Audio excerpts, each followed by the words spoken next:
യേശുവെ അങ്ങയുടെ കരങ്ങളിലേക്ക് സമർപ്പിക്കുന്നു. അമ്മേ മാതാവ് ചപ്പത്തിന് ഞാൻ പറഞ്ഞിട്ടുണ്ടോ? ഇടയ്ക്ക് അവളൊന്നും കാണിച്ചില്ലല്ലോ. കുടിച്ചു വരയ്ക്കോ കേട്ടോ. എൻ്റെ അമ്മേ, എൻ്റെ മകൻ്റെ 8 വർഷം പഴക്കമുള്ള മദ്യപാനം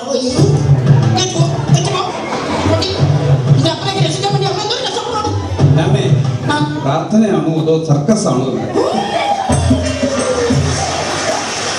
എന്തുവായത്? ആത്മശാന്തി കിട്ടണോ? മനസ്സമാധാനത്തോട് ഏകാഗ്രമായിട്ട് പ്രാർത്ഥിക്കണം. എന്റെ പിതാവേ, എന്റെ വേളാങ്കണ്ണി മാതാവേ, അമ്മയോട് പ്രാർത്ഥിച്ചതിന്റെ ഫലമായിട്ട് 8 വർഷം പഴക്കമുള്ള മദ്യപാനമാണ് അമ്മ മാറ്റി തന്നത്. ആ മകനെ അമ്മയുടെ കടയിൽ കൊണ്ടുവന്ന് മൊട്ടയടിപ്പിച്ച് ഞങ്ങൾ തിരിച്ചു വരും. ആ യാത്രയ്ക്ക് അമ്മ ഒരു തടസ്സം ഉണ്ടാകുന്നത് ഞങ്ങളുടെ നേർച്ച അമ്മയുടെ അനുഗ്രഹം കൊണ്ട് അമ്മയെ ഞങ്ങൾക്ക് അങ്ങോട്ട് ഒരാളുടെ അനുഗ്രഹം തന്ന് അനുഗ്രഹിക്കണേ അമ്മയെ. ഇംഗ്ലീഷ് മീഡിയത്തിൽ പഠിച്ചുകൊണ്ട് അറിയിട്ടില്ലല്ലേ? സ്വർഗസ്നായ ഞങ്ങളെല്ലാവരും അങ്ങയുടെ നാമം പൂജനമാകണം എന്ന് പറഞ്ഞിട്ട് അങ്ങയുടെ രാജ്യം വരണേ, അങ്ങയുടെ തിരുമനസ് സ്വർഗത്തിലേ പോകുന്നു. ആ കോഴിക്കോട് വേളാങ്കണ്ണിക്കാ പോകുന്നത്. ആ കോഴിക്കോട് തുറന്നു എന്താ പ്രാർത്ഥിച്ചോണ്ടിരിക്കുമ്പോ കോഴിക്കോടിന്റെ കാര്യം പറയുന്നത് എന്തിനാ? ആ കോഴിക്ക് തീറ്റ കൊടുക്കാൻ മേലെ. കോഴിക്ക് തീറ്റ കൊടുക്കാൻ നീ പ്രാർത്ഥിക്കാൻ നോക്ക്. പരിശുദ്ധ മറിയമേ, അമരേന്ത്യ അമ്മേ, ഒരേ ഒരു ചെറുക്കം കുടി നിർത്തി ഭാവികളായ ഞങ്ങൾക്ക് വേണ്ടി തമ്പുരാനോട് അപേക്ഷിച്ചിരണേ അമ്മേ മാതാവേ. ആ കഞ്ഞി തിളച്ച് പൊങ്ങും അവിടെ. ആ കഞ്ഞി അടുക്കള തിളച്ച് പൊങ്ങുന്നത് കണ്ടോ? പൊങ്ങുന്ന ഒരു ഇഷ്ടി എടുത്തു അത് താന്നു പോക്കോളൂ.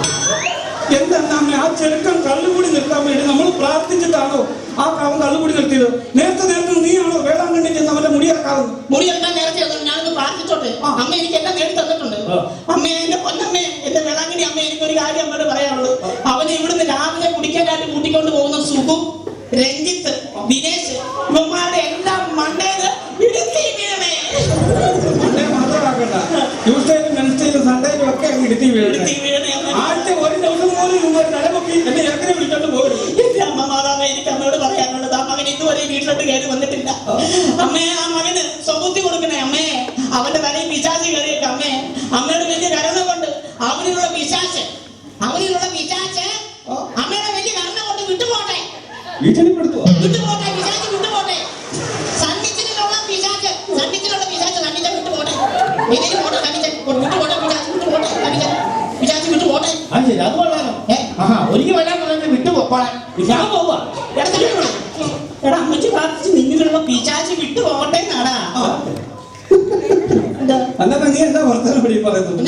ഈ കോലം കണ്ട ഏതെങ്കിലും പിശാചി ഇവിടെ വന്ന് നിൽക്കൂ? അപ്പഴേ അത് ജീവിതം കൊണ്ട് അത് വിട്ടു പോകത്തില്ലയോ?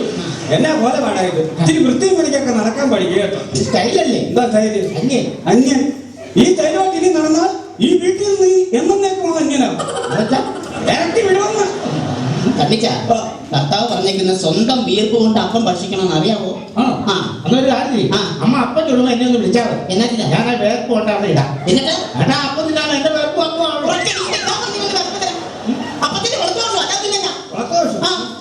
പോയി മര്യാദക്ക് ഈ മുടി ഇറക്കി നമുക്ക് നേർച്ച നടത്തണം. നിന്റെ അമ്മ നേർന്നതാണ്. അപ്പൊ ഈ മുടി ഇറക്കി കഴിഞ്ഞാൽ നീ അതിനൊരു കല്യാണമൊക്കെ ഞാൻ നടത്തി തരാം കേട്ടോ. നമ്മൾ എങ്ങനെയാ പോകുന്നത്? എങ്ങനെയാ പോകുന്നത് വെച്ചാൽ ഇവിടുന്ന് ഓട്ടോറിക്ഷയ്ക്ക് പോകും. റെയിൽവേ സ്റ്റേഷൻ വരെ. അത് കഴിഞ്ഞ് ട്രെയിനെ കയറി നാഗപട്ടണത്ത് ഇറങ്ങും. അവിടുന്ന് ബസ്സേ കയറി നമ്മളൊക്കെ പോകും. പക്ഷെ അമ്മച്ചി നേർച്ച നടത്തേക്കുന്ന ഇങ്ങനെയൊന്നും അല്ല. നമുക്ക് നേർച്ച വലിക്കണമെങ്കിൽ നടന്ന പദയാത്രയായിട്ട് പോയെങ്കിലേ നേർച്ച വലിക്കുള്ളൂ. അറിയാവോ? പദയാത്രയായിട്ട് പോകണം.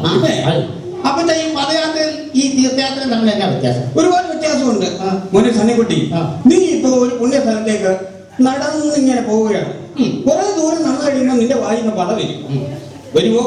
അതാണ് പദയാത്ര. അഥവാ പദ വന്നില്ലെങ്കിൽ അത് തീർത്ഥയാത്ര. അതിനാ കുറച്ചുകൂടെ പുണ്യമൊക്കെ കിട്ടുന്നത്. അവൻ പദയാത്ര ഇറക്കി വന്നിരിക്കുന്നു. മുടി വെട്ടാൻ നോക്കണം. ഇതിന്റെ ഒന്നും പോകേണ്ട ഒരു കാര്യമില്ല. നമ്മുടെ അച്ഛനെ വിളിച്ചൊന്ന് വെഞ്ചരിപ്പിച്ചാൽ പോരാണോ? ഞാൻ കണ്ടുകൂടി നിർത്തിയല്ലോ. അച്ഛനെ വിളിച്ച് വെഞ്ചരിപ്പിക്കാം. നീ അച്ഛനെ വിളിച്ച് വെഞ്ചരിപ്പിച്ചിട്ട് വേണം എന്റെ നെഞ്ചരിയാൻ. പള്ളിയുടെ പണി നടക്കുവാ. സംഭാവന ചോദിക്കും.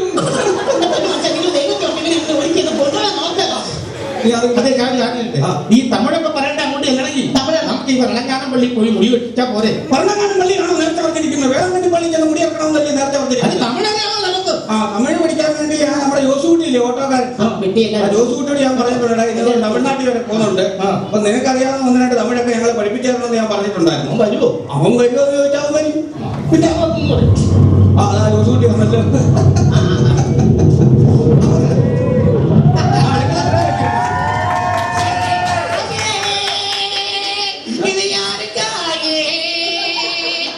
ഇത് അതെ കാണുമ്പോൾ ഇത് തന്നെ ചോദിക്കണമെന്ന് വിചാരിച്ചിരിക്കുവായിരുന്നു. ഇത് യാർക്കാ അറിയുന്ന വണക്കപ്പയ്ക്ക. ഉണക്കപ്പത്തിനുള്ള ഒരൊറ്റ വീക്കാൻ പറ്റുന്നു. വണക്കപ്പയ്ക്കല്ല, വണക്കം നമസ്കാരം. ഓ അങ്ങനെ അപ്പൊ പോകാനുള്ള റെഡിയൊക്കെ മോളും എല്ലാം എടുത്ത് വെക്കുന്നുണ്ട്. എല്ലാം എടുത്ത് വെക്കും. അപ്പൊ ഇറങ്ങിയ നമുക്ക് ഉടനെ അങ്ങ് പോയേക്കാം. പക്ഷേ തമിഴ്നാട്ടിലോട്ടാ പോകുന്നത്. ആ. തമിഴ് വല്ലതും അറിയാവോ? അല്ല അതിനല്ലേ നിന്നോട് വരാൻ പറഞ്ഞത്. എന്തെങ്കിലുമൊക്കെ ഒന്ന് പറഞ്ഞു തന്നാ ഞങ്ങൾ നിസ്സാര കാര്യമുള്ളൂ. അത്രേ ഉള്ളൂ. ഒന്നോ രണ്ടോ വാക്കുകൾ പഠിച്ചു കഴിയുമ്പോഴേ നമ്മൾ തമിഴ് പഠിച്ചു കഴിഞ്ഞിരിക്കും.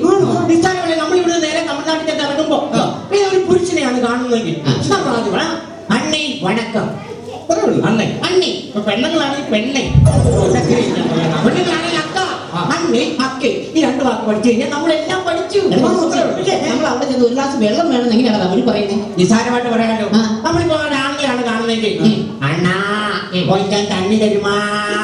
അത് ശരി. ഇതായിരുന്നു നമ്മുടെ എടേ, കുഞ്ചൻ തണ്ണി ചോദിച്ചാൽ കുഞ്ചനല്ലേ കിട്ടും. ഇതല്ല, കൊഞ്ചം. നീ എവിടെ പോകുന്നത്?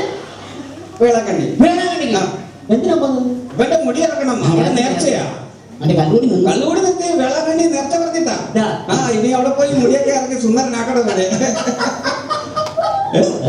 ഇവിടെ പൈത്യക്കാരാ, ഉങ്ങളെ മൂഞ്ചിയെ பார்த்தாலே ഒരു തിരുട മാതിരി ഇരിക്കടാ. നീ എന്തോടെ പറയുന്നത്? ഇത് ചെറുക്കനെ കുറിച്ച് എന്തോ ഈ പറയുന്നത്? അയ്യോ, തമിഴ് അറിയത്തില്ലല്ലേ? ഈ മൂഞ്ചി എന്ന് പറഞ്ഞു കഴിഞ്ഞാൽ തമിഴ്നാട്ടിൽ മുഖം. അതാണ് ഞാൻ പറഞ്ഞു വന്നത്. ഈ യാത്രയും അങ്ങനെ ആകുമോന്നാ എന്റെ പേടി. അപ്പച്ച നമുക്ക് ഈ യാത്രയിൽ ഒരു രണ്ടാഴ്ചത്തേക്കിലും മാറ്റി വെച്ചാൽ അല്ല, ഈ മുടിയായിട്ട് വിഷയാഭ്യസി ചെല്ലുവാണെങ്കിലേ ജനിച്ച വളർത്താനുള്ള ചിലപ്പോൾ ലോൺ കിട്ടിയേ. അതുകൊണ്ട് പറഞ്ഞത് അപ്പച്ച അവൻ പറഞ്ഞിട്ട് തെറ്റല്ലോ കേട്ടോ. മുടിയും പറഞ്ഞുകൊണ്ട് വൃത്തിയും മെനയും കെട്ട് നടക്കുന്നു. ഇനി ആ പോത്തിറച്ചി മറ്റേ ഒരു 4 പേർക്ക് ഉണ്ണാണ്ട് ചോറ് എടുക്കണം കേട്ടോ. കണ്ണിക്കിന് പോത്തിറച്ചി വലിയ ഇഷ്ടമാണ്. വെയിലേ ഇരുന്ന് നിന്ന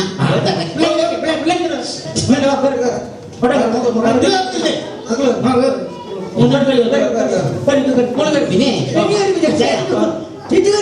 എന്താടി നമ്മളൊരു 4 ദിവസം കഴിഞ്ഞിട്ട് ഇങ്ങോട്ട് വരുന്നു. പിന്നെ വേളാങ്കണ്ണി ചെന്ന് അവിടെ ചെന്ന് താമസിച്ച് പിന്നെ മുടി ഇറക്കിയിട്ടൊക്കെ വരുമ്പോഴേ 4 ദിവസം കഴിയും. അയ്യോ, എന്റെ കോഴി പട്ടിണിയായി പോകും. അയ്യോ, ആ കോഴീനെ കൂടെ കൊണ്ടുപോകാൻ നീ ആ കോഴി മാത്രമല്ല, ആ ആടിനെയും താറാവിനെയും കൂടെ എടുത്ത് വണ്ടി എടുത്ത് കയറ്റാം. ഈ കോഴിയും താറാവിനെയും ആടിനെയൊക്കെ ഈ വണ്ടിക്കകത്ത് കയറ്റാൻ നോമയുടെ പെട്ടകോ ഈ ജോസുകുട്ടിയുടെ ഓട്ടയാണ്. അമ്മച്ചി കയറി നിനക്ക് നാണമുണ്ടോ? നിനക്ക് നാണമുണ്ടോ? ആ കൊച്ചിന്റെ റായി എടുത്ത് തലയിൽ വെച്ചോണ്ട് നടക്കുന്നു. മനുഷ്യനെ കൊണ്ട് കളിയാക്കാനാണോ? അതായത് മട്ട. അയ്യോ, ആയില്ല. രാവിലെ നാക്ക് പഠിച്ചിട്ട് അങ്കിളിൽ എടുത്തോക്കാൻ പറഞ്ഞു. അപ്പച്ച കേരളത്തിൽ എനിക്കൂടെ തരുമോ?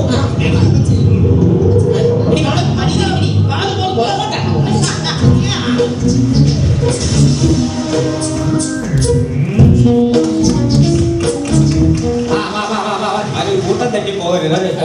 ഊട്ടിച്ചൊക്കെ കാണാം. ഈ പ്ലാറ്റ്ഫോമിലെ വരുന്നത് അവിടെ ഈ ട്രെയിനും റെയിൽവേ സ്റ്റേഷനും ഒക്കെ നമ്മൾ ആദ്യമായിട്ട് കാണുന്നു.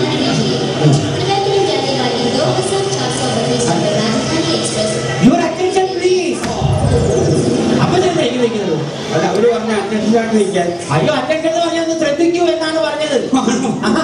എടാ, ഇത് കേൾക്കുമ്പോ ഞാൻ വേറൊരു കാര്യം ഓർക്കുന്നത്. എന്റെ മൂത്ത ചേട്ടൻ ഒരു പാപ്പി ഉണ്ടായിരുന്നു, പട്ടാളത്തിലായിരുന്നു.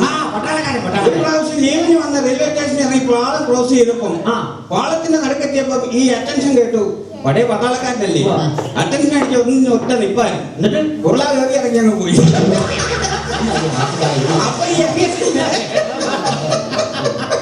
അപ്പൊ വീട്ടിൽ കണ്ട ആ ബോഡിയുടെ മുഖം കണ്ട് ഇരിക്കും ഊപ്പാട് തീർന്നു. ഇങ്ങനെ ഇരിക്കുക.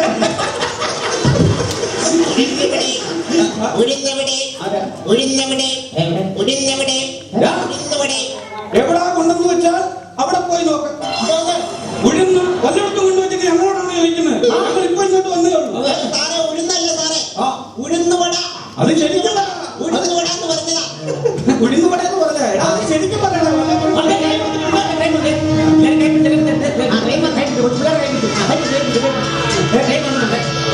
എല്ലാരും അവിടെ ഇരിക്കുന്ന സ്ഥാനത്തല്ലേ ഇരിക്കാവുള്ളൂ. എന്നെക്കൊണ്ട് ഞാനൊരു കാര്യം മറന്നുപോയി. അത്യാവശ്യമായിട്ട് നീ ഓട്ടോ ഒന്ന് വീട്ടിലോട്ടൊന്ന് വിടണം. അതിന് ബൈബിൾ എടുക്കാൻ വിട്ടുപോയെന്ന്. അയ്യോ ദൈവമേ, ബൈബിൾ എടുത്ത് പ്രാർത്ഥിച്ചിട്ടല്ലേ വീട്ടിൽ ഇങ്ങോട്ട് ഇറങ്ങിയത്. നീ എന്തിനാ ബൈബിൾ എടുക്കുന്നത്? അതല്ല ഞാൻ ബൈബിൾ എടുക്കണം. വേറെ വല്ല അത്യാവശ്യം ആണെന്നുണ്ടെങ്കിൽ ഇവിടെ ടോയ്ലറ്റ് ഉണ്ടോ? അതല്ല ഞാൻ പറഞ്ഞു വന്നത്. ബൈബിൾ എടുക്കണം. ബൈബിൾ എടുക്കണം, ബൈബിൾ എടുക്കണം. കിലോമീറ്റർ ഓട്ടോ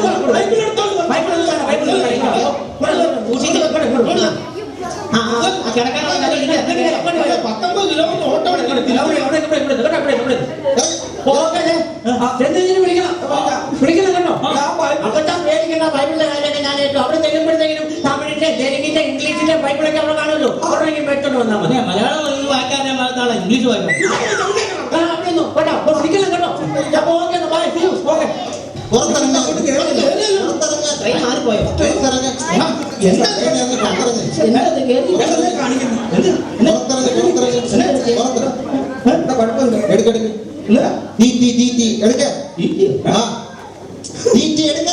നാണം ഉണ്ടോടാ നിനക്ക്?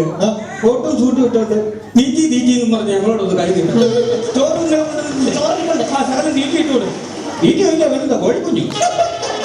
നിങ്ങൾ കുടുംബത്തോടെ ഇറങ്ങിയിരിക്കുകയാണ് കളിയാക്കാൻ. എന്താ മാന്യന്മാരെ, എന്താ ഇവിടെ ഞാൻ ട്രെയിനിൽ ടിക്കറ്റ് ചെക്ക് ചെയ്യുന്ന ആളാണ്. ടിക്കറ്റ് എടുത്തില്ലെങ്കിൽ ഓരോരുത്തരും 4000 രൂപ ഫൈൻ അടയ്ക്കേണ്ടി വരും. അയ്യോ ടിക്കറ്റ് എടുക്കാൻ